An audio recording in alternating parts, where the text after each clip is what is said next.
Assalamualaikum warahmatullahi wabarakatuh. Bagaimana kabarnya hari ini teman-teman? Semoga selalu dalam keadaan sehat. Hari ini kita akan belajar mata pelajaran sejarah.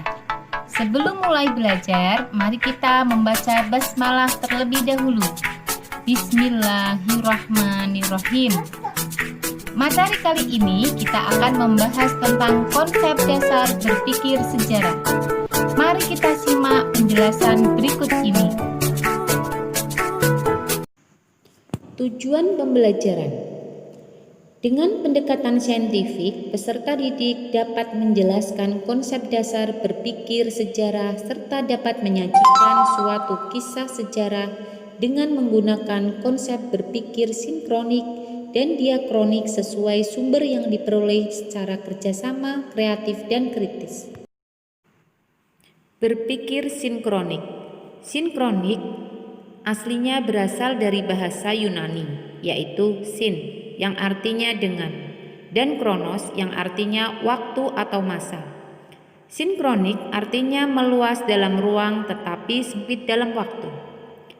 Jadi, berpikir sinkronik itu kita menganalisa suatu peristiwa pada intinya saja, tidak menganalisa suatu peristiwa dari awal. Contohnya, menjelaskan tentang suasana pada saat tragedi pemberontakan G30 SPKI. Ada pula ciri-ciri berpikir sinkronik. 1. Bersifat horizontal, yaitu tidak menjelaskan suatu peristiwa dari awal dan hanya pada intinya saja. 2. Cakupan kajian yang lebih sempit. 3. Cenderung lebih sulit dan serius. 4. Kajiannya lebih terstruktur. 5. Mengkaji masa tertentu. 6. Tidak terdapat konsep perbandingan. Berpikir diakronik. Diakronik aslinya berasal dari bahasa Latin, yaitu dia, yang artinya melalui atau melampaui, dan chronicus yang artinya waktu.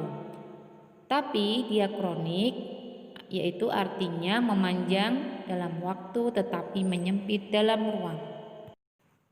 Jadi, pengertian berpikir diakronik disebut juga berpikir kronologis. Berbeda dengan berpikir sinkronik.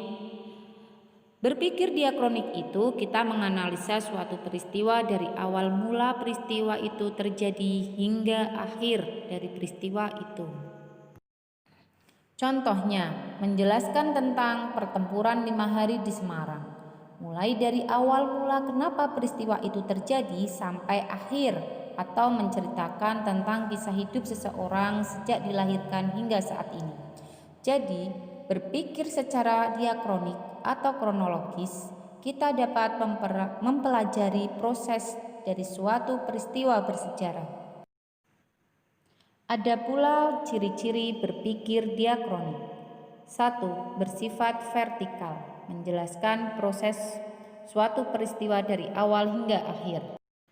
2. Cakupan kajian jauh lebih luas. 3. Terdapat konsep perbandingan. 4. Memiliki sifat historis atau komparatif. 5. Mengkaji masa yang satu dengan masa yang lainnya. Nah, itulah tadi yang dapat saya jelaskan mengenai pengertian dan ciri-ciri berpikir sinkronik dan diakronik. Sampai jumpa.